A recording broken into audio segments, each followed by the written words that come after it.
Hi everybody, it's Cody at Cody's Reading Time. Today I'm back with another Grimm Brothers fairy tale, and I'm just going to pronounce this Fundevogel, or something like that. I'm not sure how you pronounce it, but let's see what this story is all about, and let's go. There once was a forester who went into the forest to hunt, and as he entered, he heard a sound of screaming as if a little child were there.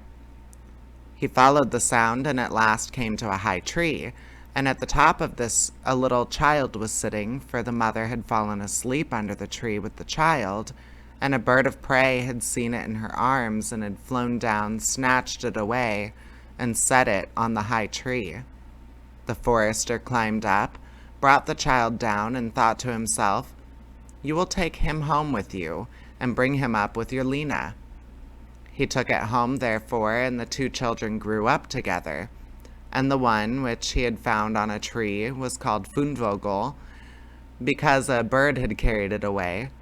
Fundevogel and Lena loved each other so dearly that when they did not see each other, they were sad.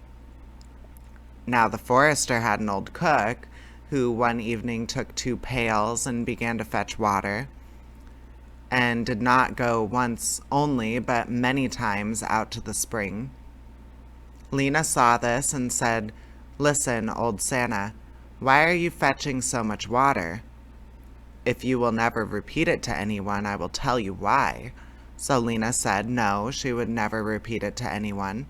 And the cook said, "Early tomorrow morning, when the forester is out hunting, I will heat the water, and when it is boiling in the kettle, I will throw in Fundevogel and will boil him in it." Early next morning, the forester got up and went out hunting, and when he was gone, the children were still in bed.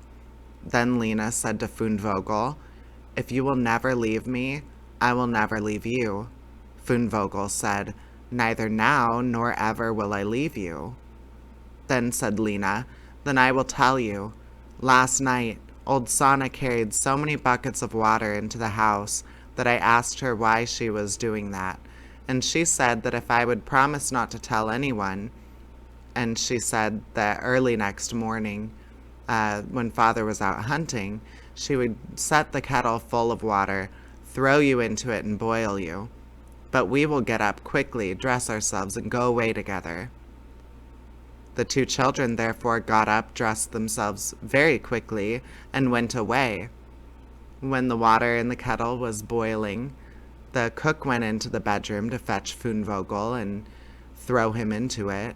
But when she came in and went to the beds, both the children were gone. She was terribly alarmed, and she said to herself, "What shall I say now when the forester comes home and sees that the children are gone? They must be followed instantly to get them back again." Then the cook sent 3 servants after them, who were to run and overtake the children. The children, however, were sitting outside the forest, and when they saw from afar the 3 servants running, Lena said to Fundevogel, "Never leave me, and I will never leave you."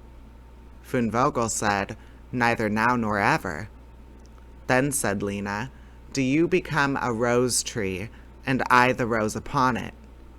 When the 3 servants came to the forest, nothing was there but a rose tree and 1 rose on it. But the children were nowhere. Then they said, "There's nothing to be done here," and they went home and told the cook that they had seen nothing in the forest but a little rose bush with 1 rose on it. Then the old cook scolded and said, "You simpletons, you should have cut the rose bush in 2, and have broken off the rose and brought it home with you. Go, and do it at once."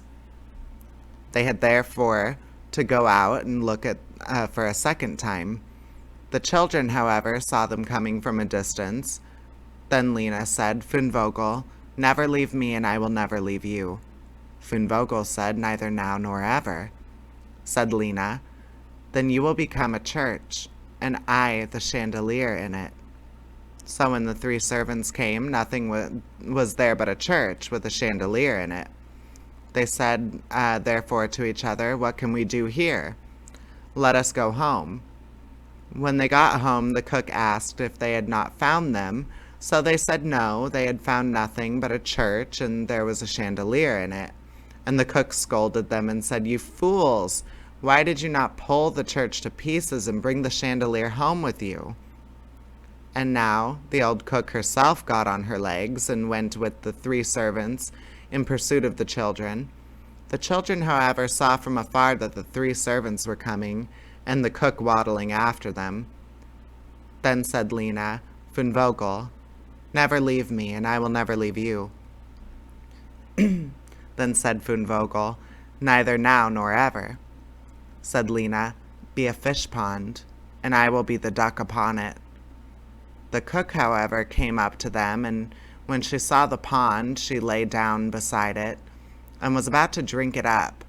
But the duck swam quickly to her, seized her head in its beak, and drew her into the water, and there the old witch had to drown.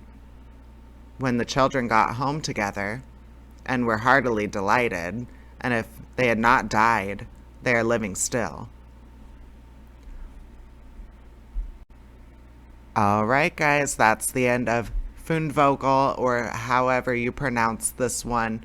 I hope you enjoyed it. If you haven't subscribed yet, go ahead and click subscribe. You'll be able to find all of my content a lot easier. I go live every morning, and I do daily chapter uploads as well. So there's a little bit of everything, anything for everyone. And I welcome you to the Reading Time family. Take care. Bye-bye.